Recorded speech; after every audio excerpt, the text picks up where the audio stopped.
Então, ó, a gente tem hoje várias pesquisas mostrando, por exemplo, o quanto sistemas de crença ajudam pessoas que estão com estado de doenças, com câncer, no tratamento, na recuperação, ou pelo menos na melhor qualidade de vida quando o diagnóstico já é de que não é mais reversível a doença.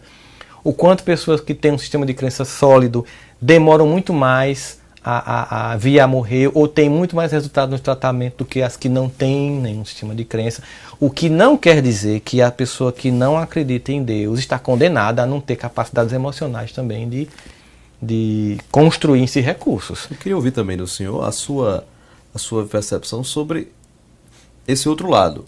O que não acredita em nada. Pela sua experiência clínica de psicólogo, geralmente o perfil da pessoa que não acredita na existência de Deus, por exemplo, não professa nenhuma religião, tem algum fator das suas relações humanas? Tem algum tipo de influência ou não?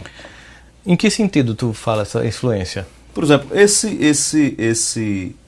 essa pessoa que se declara ateu, por exemplo, Diagnóstico, tal. Tem alguma coisa a ver, na sua experiência clínica, com suas relações na infância, por exemplo? Algum tipo de conflito que levou ela a se frustrar com esse sistema de religião, sei lá? Acontece muito assim, por exemplo, você tem um filho, você tem uma religião, qualquer que seja ela, você tem seus filhos, e você vive essa religião de forma hipócrita.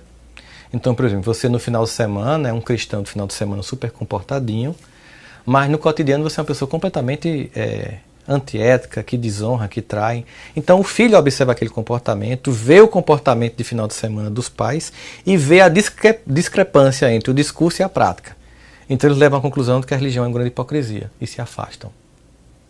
Certo? E geralmente, eu já vi vários casos, são pessoas extremamente boas e bem intencionadas, que querem um mundo melhor. Certo?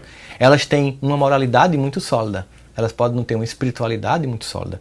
Eu conheço gente que tem uma vivência religiosa profunda e uma espiritualidade extremamente pobre. Eu conheço gente que tem um profundo conhecimento teológico e uma imaturidade psicológica gigantesca.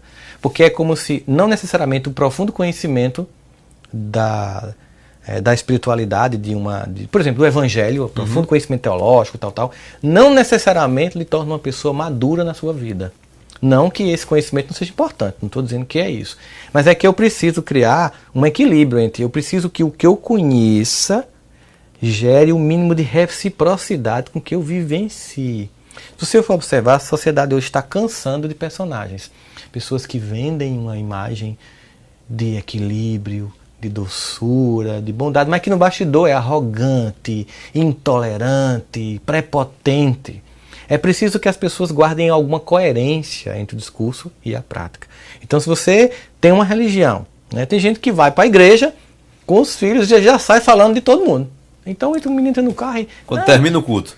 Por exemplo. A missa termina, porque fulano, você viu como fulano estava? Poxa, eu estava falando de Deus, tal, de amar os irmãos, isso aqui, aqui, já estão se agredindo. Então, essa pessoa tem uma tendência a criar um certo distanciamento dos princípios de religiosidade apresentados pelos pais. Isso é fato, isso acontece sim.